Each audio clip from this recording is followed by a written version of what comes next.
Good morning students. आज इस video में हम डिस्कस करेंगे electric field at a point due to infinitely long line of charge.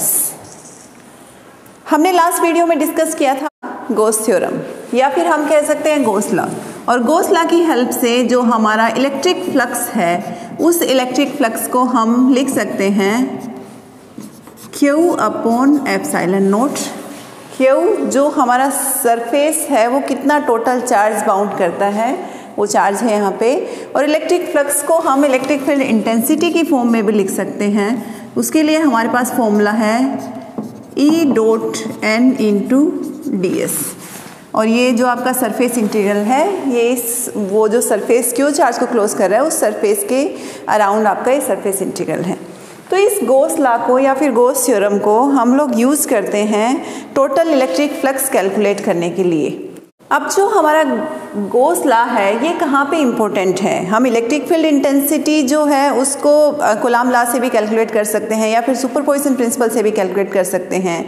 But कुछ सिचुएशंस जहाँ पे कि हमारे पास चार्ज प्रॉपर डिस्क्रीट फॉर्म में नहीं है या फिर हम अपना कूलॉम लॉ या फिर सुपरपोजिशन प्रिंसिपल नहीं लगा सकते हैं, उन पर्टिकुलर सिचुएशंस के लिए हम अपना गॉस लॉ यूज़ करते हैं। जैसे कि अब यहाँ पे एक करंट सिचुएशन गिवन है, इस सिचुएशन के अकॉर्डिंग हम देखें कि हमारे पास क्या है, एक infinitely long line of charge है। कि इसका मतलब हमारे पास एक लाइन है और वो लाइन है उसके ऊपर हमारे पास चार्ज है। चार्ज हमने मान लिया इस लाइन के ऊपर हमारे पास प्लस चार्ज है, और ये जो लाइन ऑफ चार्ज है ये कैसी है, ये हमारे पास इनफाइनाइट है, मीन्स इसकी हमारे पास एक फाइनाइट डायमेंशन नहीं है।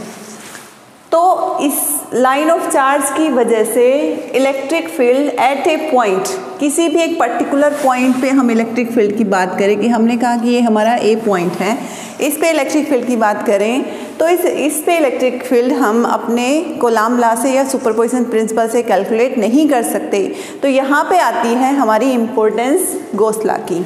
तो जो आपका गॉस लॉ है उसकी हेल्प से हम यहाँ पे अपना इलेक्ट्रिक फील्ड कैलकुलेट करेंगे इस पर्टिकुलर पॉइंट पे।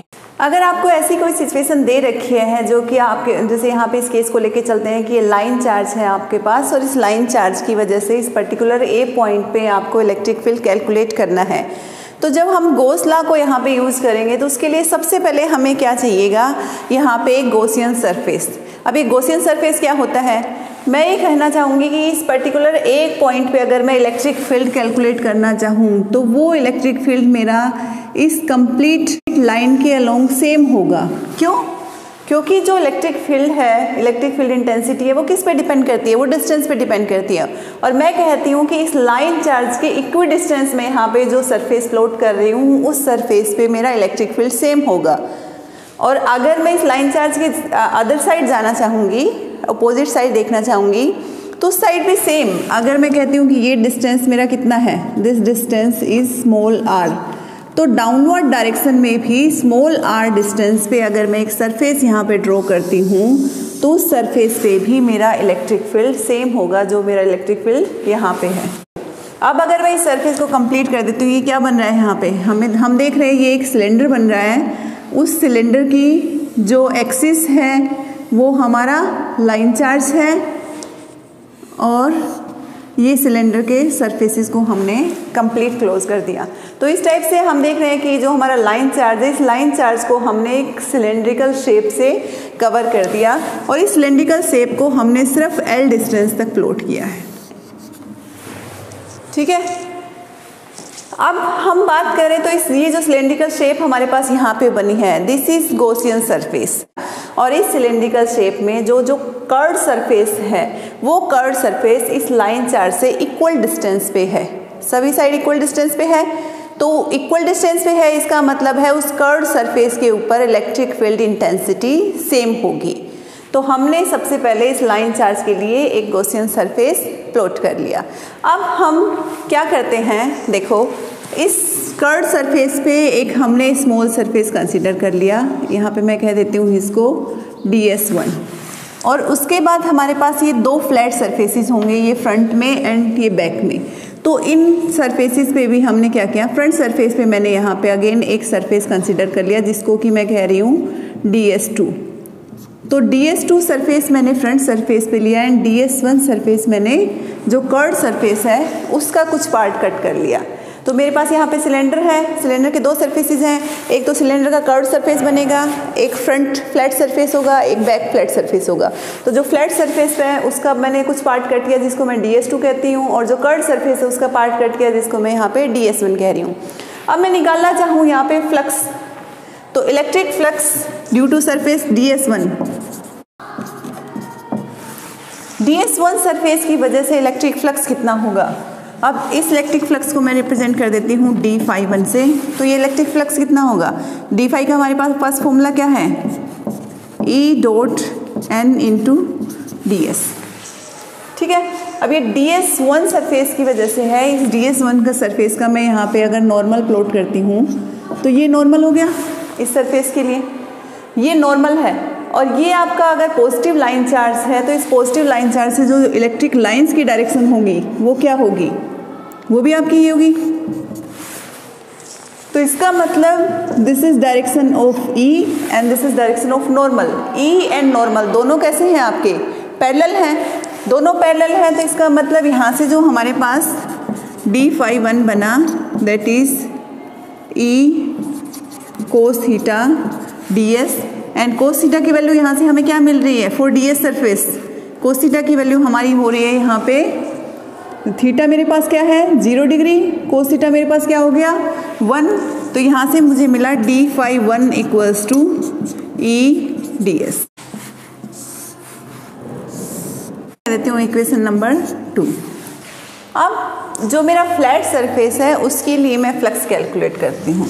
सो इलेक्ट्रिक फ्लक्स DS2, और DS2 क्या है मेरा, एक इस फ्लैट सरफेस का स्मॉल पार्ट है। अब ये फ्लैट सरफेस है तो ये फ्लैट सरफेस आपका इस टाइप से होगा जो कि मैं कह सकती हूँ कि परपेंडिकुलर टू दिस प्लेन। अब इसका अगर नॉर्मल मैं ड्रॉ करती हूँ तो इस सरफेस की जो डायरेक्शन है वो मेरी ये होगी। तो मेरे DS2 सरफेस की डायरेक्शन N2, एंड मेरा इलेक्ट्रिक फील्ड की अगर मैं बात करूँगी तो इस पर्टिकुलर पॉइंट पे मेरी इलेक्ट्रिक फील्ड की डायरेक्शन क्या होगी, इलेक्ट्रिक फील्ड की डायरेक्शन तो मेरे पास पॉजिटिव चार्ज है तो ये अपवर्ड या फिर डाउनवर्ड इधर। तो इसका मतलब N2 और इलेक्ट्रिक फील्ड दोनों एक दूसरे के परपेंडिकुलर होंगे। मैं यहाँ पे अगर कहती हूँ कि मेरा d∅2 है उसको अगेन मैं E.N × ds, चलो इसको DS1 कर देते हैं हम, एंड DS2 की फॉर्म में मैं इसको लिख रही हूँ। तो ये क्या हो जाएगा यहाँ से E cos theta DS2, and यहाँ पे मेरे पास cos थीटा की वैल्यू क्या होगी, theta is 90 degree, so cos theta is 0, और cos थीटा यहाँ से 0 हो गया तो मेरे पास d∅2 यहाँ से मुझे मिला 0। This is equation number 3। तो इसका मतलब मैं इस फ्लैट सरफेस पे कहीं पे भी कोई सरफेस कंसीडर कर लो, उसकी वजह से मुझे इलेक्ट्रिक फ्लक्स जो है उसकी वैल्यू 0 मिलेगी। सेम कंडीशन मेरी जो राइट साइड में फ्लैट सरफेस है उसके लिए होगा, क्योंकि यहाँ पे भी जो फ्लैट सरफेस है उसका मेरा नॉर्मल होगा इस डायरेक्शन में एंड इलेक्ट्रिक फील्ड की डायरेक्शन अपवर्ड, तो हमेशा नॉर्मल इलेक्ट्रिक फील्ड लाइंस के परपेंडिकुलर रहेगा।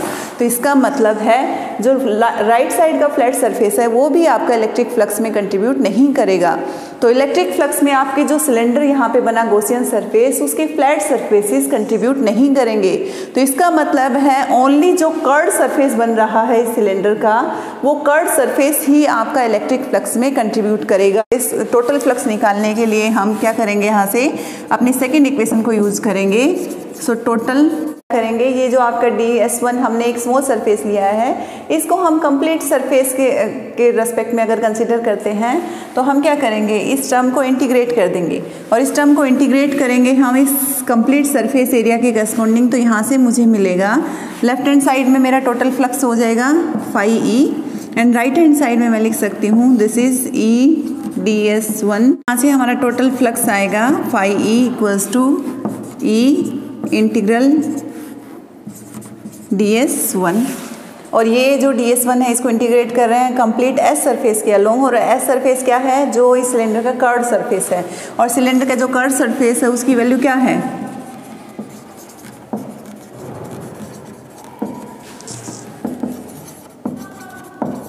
क्या बनेगी कर्ड सरफेस की वैल्यू सिलेंडर की 2 पाई, रेडियस क्या है R, एंड लेंथ सिलेंडर की है L। तो ये बनेगी वैल्यू। तो इसका मतलब है ये टोटल सरफेस एरिया कितना आ जाएगा आपका यहाँ पे 2 पाई आर एल। तो यहाँ से मेरे पास फ्लक्स फाई ई आया, E into 2 pi R L.